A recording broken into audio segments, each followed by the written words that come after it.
Hello, my name is Staffan Philipsson. I'm working at the Swedish Environmental Research Institute in Sweden, and I have been project coordinator for Inspirewater.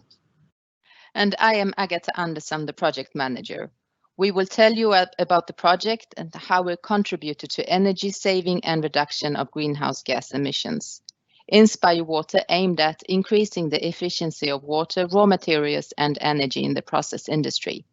We use novel and established resource-efficient technologies to reduce water and energy consumption. All those three perspectives relate to the fight of the emissions of greenhouse gases, and we have been successful in this regard. There are two levels of integration into industry which will enable new holistic solutions for companies.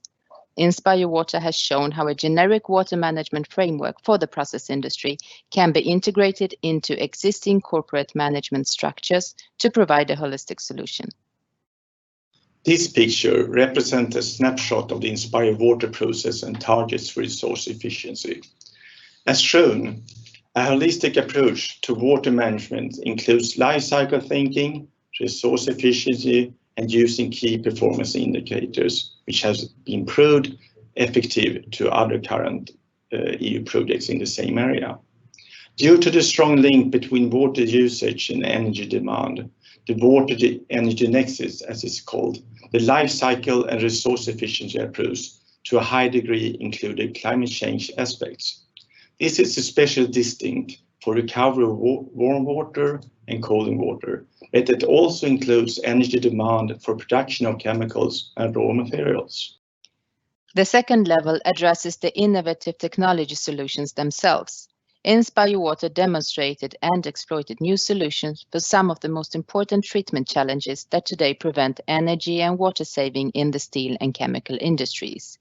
And these follow: water reuse for wastewater treatment plant effluents, selective separation for recovery of metals, cooling water treatment, increased energy efficiency by prevention of biofouling, treatment of highly acidic water streams, closed-loop process for rinse water recovery, integration of alternative heat sources for energy supply to separation processes.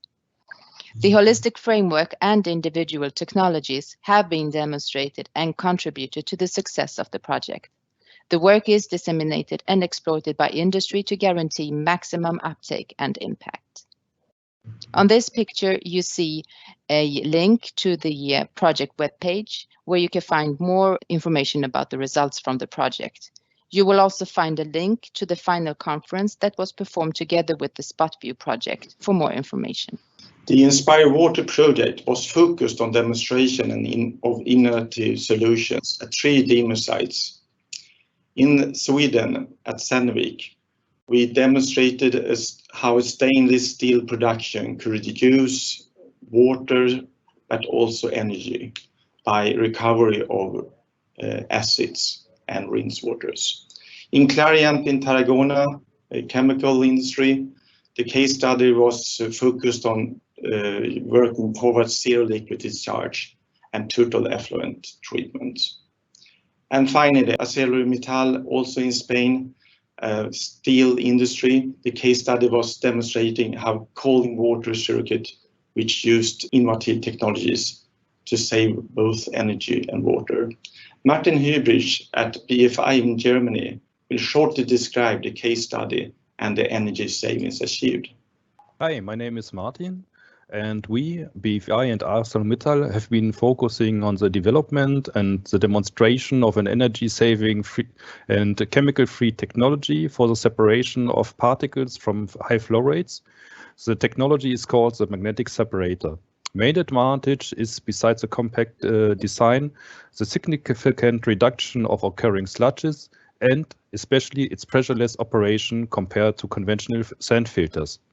In general, sand filters need an operational pressure of 2 to 4 bars, which doesn't sound to be much, But if we take into account that the cooling water flow rates in the iron and steel industry are between 1,000 to 3,000 cubic meter and are higher partly, then we have a huge amount of pumping energy which is needed. So, for example, if we take a 3,000 cubic meter per hour cooling water circuit, then we can save about 390,000 kilowatt hours per year by using the magnetic separator instead of a conventional sand filter.